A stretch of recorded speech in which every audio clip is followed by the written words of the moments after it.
Ya, terima kasih Pak Moderator, Dr. Siringgo Ringgo, teman lama sudah lebih dari 20 tahun. Terima Ya, kasih, Dok. Yang terhormat Ketua PPIKAVI, Dr. Truli Sitorus, Ketua Perdadi, Dr. Instianti, kemudian Ibu Dr. Rizka Andalusia dari Badan POM, para narasumber, ibu-ibu dan bapak sekalian yang hadir pagi ini.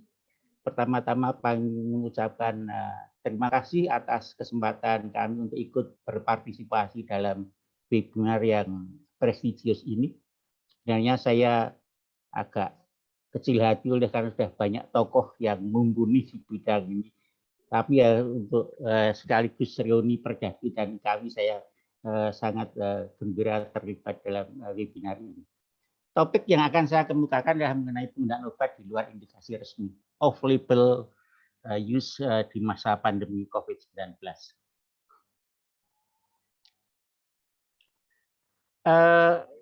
Mungkin pertama kali saya ingin mempertanyakan bagaimana kesiapan kita menghadapi datangnya pandemi COVID-19.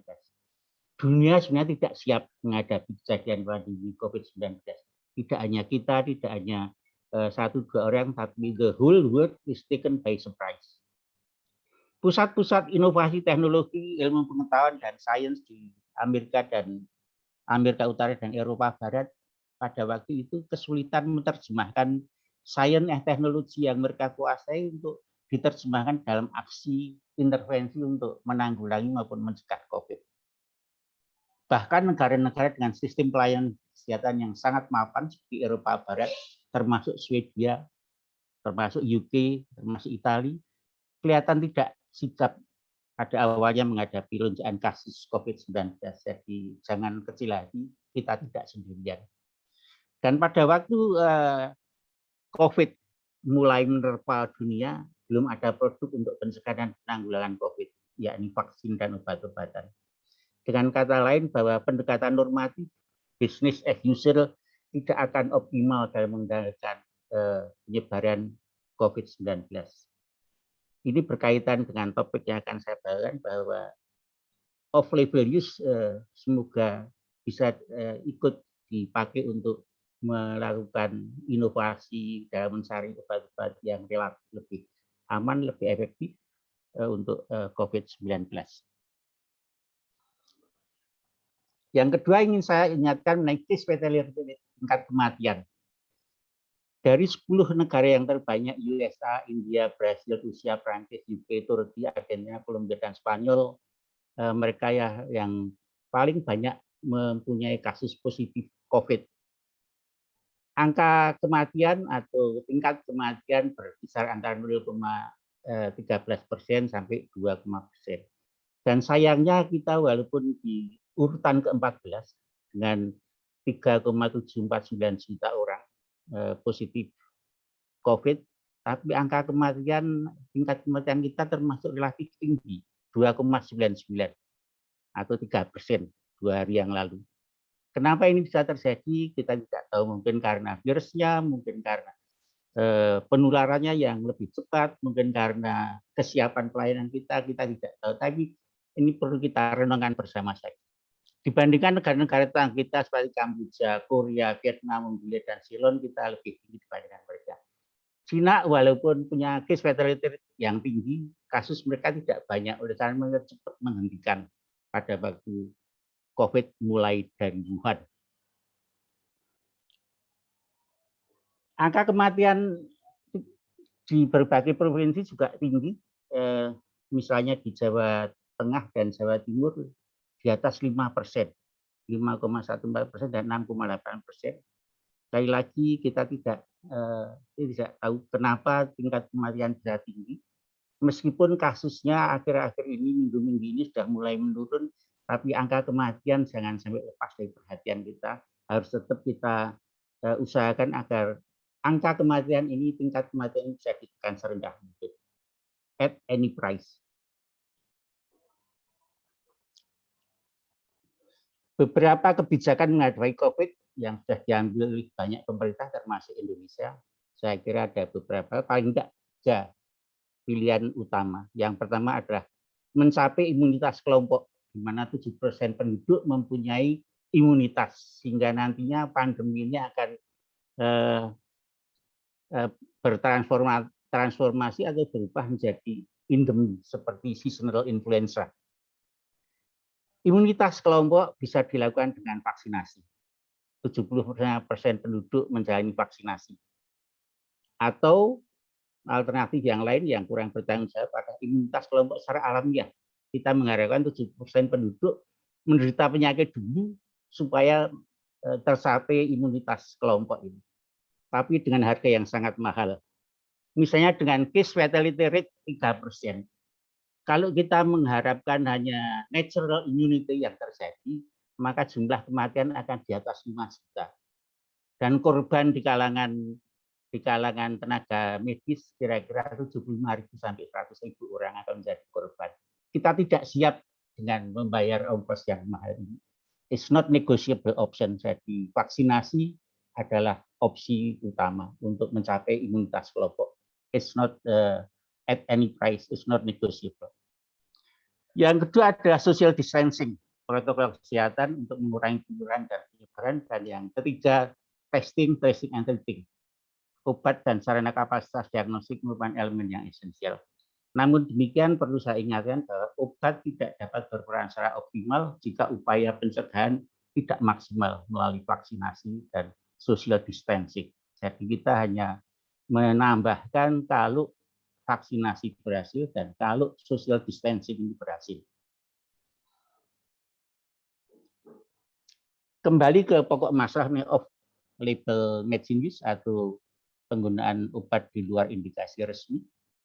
Penggunaan obat ini untuk indikasi yang tidak disetujui dalam proses registrasi atau belum disetujui dalam proses registrasi oleh badan yang berwenang dalam regulasi atau regulator authority, ya dalam di Indonesia Badan POM, baik menyangkut jenis penyakitnya, menyangkut populasi pasiennya, dan yang terakhir adalah menyangkut cara penggunaannya.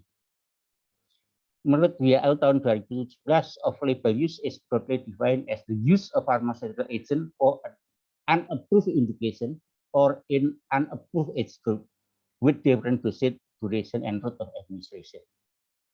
Definisi US FDA lebih simple, unapproved use of unapproved drug. Jadi penggunaan pada indikasi yang belum di-approve, tapi untuk obat yang sudah mendapatkan approval registrasi. Idealnya penggunaan obat harus selalu sesuai dengan indikasi yang telah disetujui oleh otoritas regulasi. Oleh karena bukti akan manfaat dan keamanan obat telah dikaji secara komprehensif dalam proses evaluasi dan registrasi obat. Jadi tidak hanya sepatah-sepatah, tapi semua bukti sudah dikumpulkan dan dievaluasi sehingga approval indikasi tersebut diberikan oleh regulator. Off-label use selama pandemi COVID-19 moga-moga diharapkan bisa merupakan salah bagian dari upaya untuk mencari obat-obat yang lebih efektif dan aman dalam pencegahan dan penanganan COVID-19. Itu harapan. Dalam kondisi apa off-label use bisa diterima? Jika kita menghadapi kondisi penyakit serius yang belum ada obatnya, seperti halnya pada COVID-19, dan atau obat yang ada belum didukung oleh bukti yang cukup. Artinya obat yang ada buktinya masih doubtful, belum cukup, sehingga kita masih perlu mencari pilihan-pilihan obat yang lebih efektif dan aman untuk kondisi yang bersangkutan. Jadi COVID-19. In the absence of high quality evidence, off-label use may be justified when, ini menurut WHO, target condition is serious and there is another evidence to support potential benefit, particularly if the expected benefits outweigh the potential risk. Standard therapy is judged to be inadequate to achieve the desired outcome. Jadi standar terapi yang ada masih belum memuaskan untuk menghasilkan outcome yang diinginkan. Dalam pelaksanaan, pasien harus mendapat informasi sepenuhnya mengenai manfaat dan risiko off-label drugs dan menyatakan persetujuan untuk menggunakan obat tersebut. Kalau perlu dengan informed consent in writing. Juga dalam pelaksanaannya harus ada sistem monitoring yang efektif, terutama untuk mengevaluasi resiko atau efek samping atau kemudian identify bagaimana mengelola efek samping yang mungkin terjadi pada penggunaan tersebut. Mohon maaf, saya minum dulu.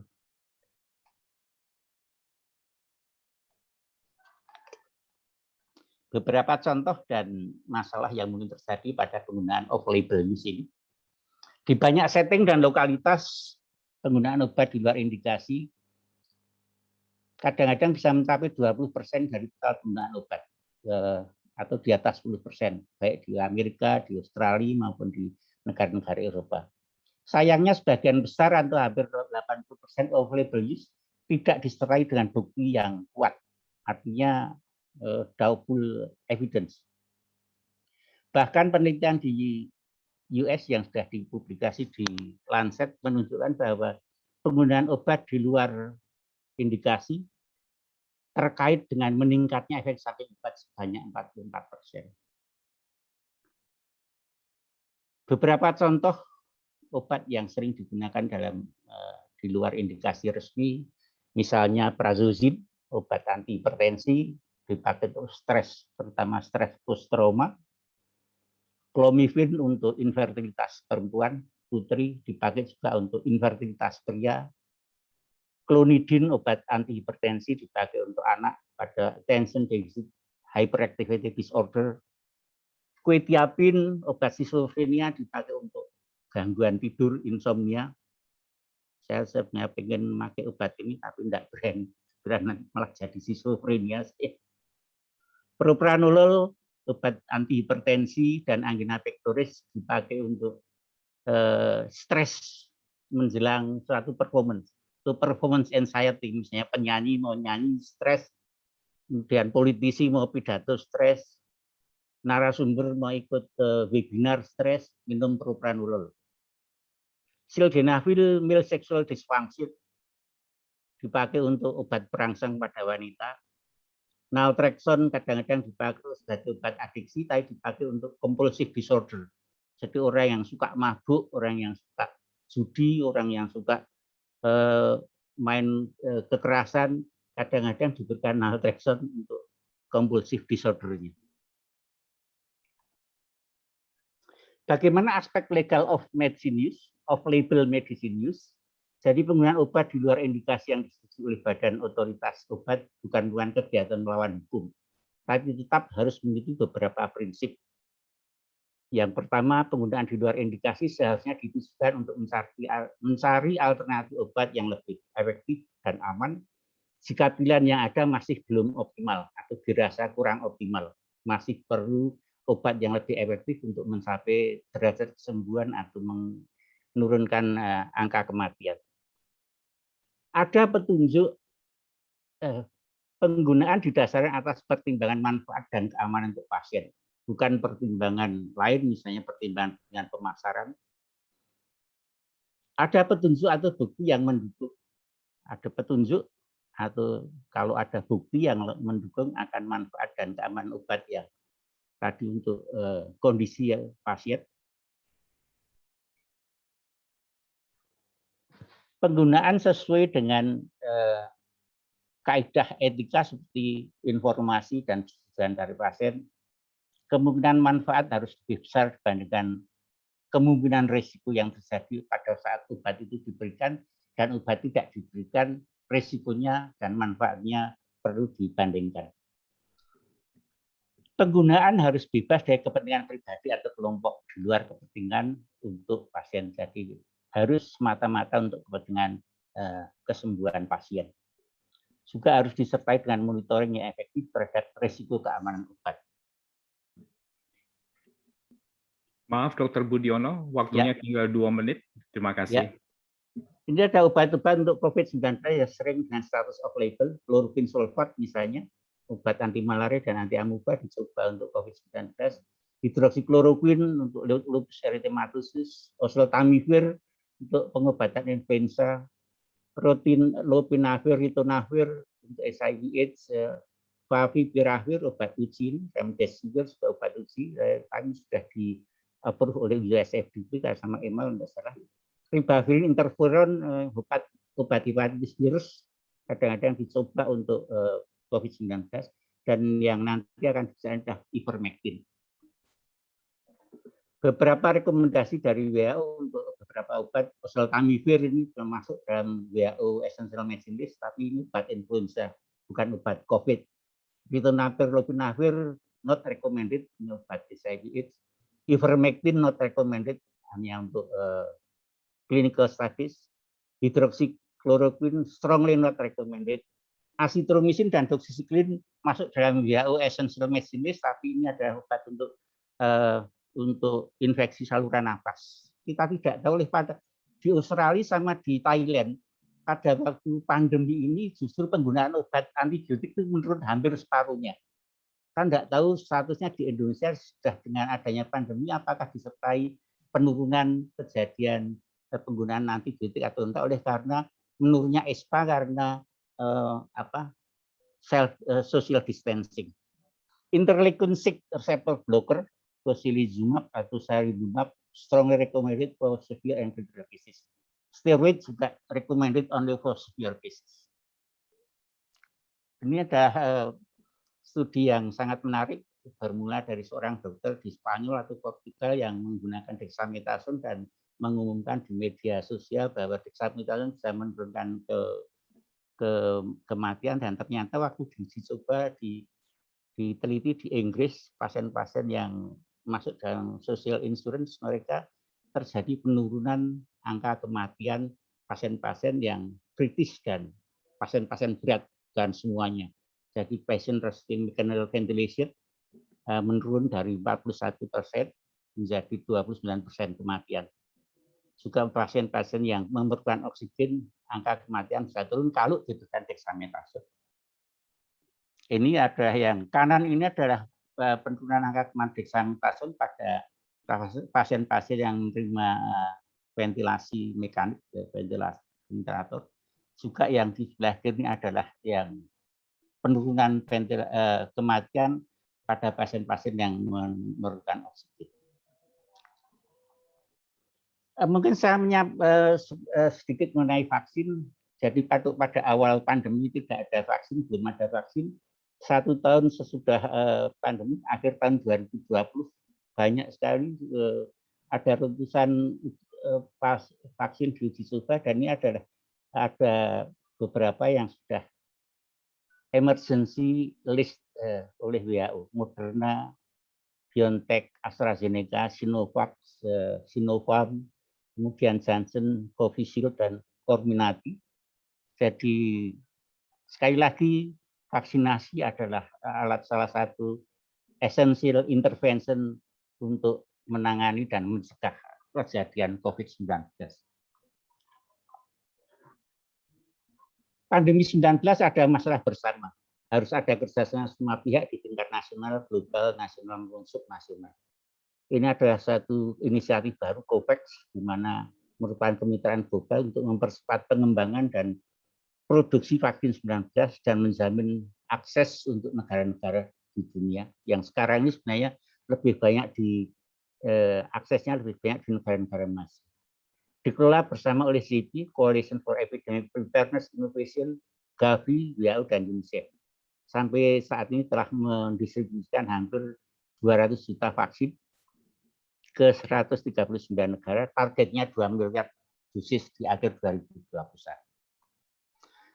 Akhir kata, menyikapi penggunaan obat di luar indikasi pada masa pandemi. Makanya obat-obat yang terbukti aman dan aman untuk pencegahan dan penanganan COVID masih sangat terbatas. Masih diperlukan upaya maksimal untuk menemukan obat yang benar-benar bermanfaat, aman, dan terjangkau. Perlu banyak inovasi, bisnis outside the box. Yang kedua, penggunaan obat di luar indikasi yang telah disetujui otoritas regulasi bisa dilakukan demi kepentingan pasien dan mengikuti kaidah-kaidah ilmiah dan etika yang ketat. Penggunaan off-label untuk indikasi baru COVID harus dimonitor secara objektif. Juga distribusi obat tetap mengikuti regulasi yang berlaku, misalnya bagaimana mengenai penyebaran obat-obat resep dalam masyarakat tidak bisa seenaknya seolah-olah tanpa aturan. Demikian yang bisa saya kemukakan. Terima kasih Pak Rektor. Mohon maaf kalau ada beberapa kekeliruan kata-kata saya. Terima kasih.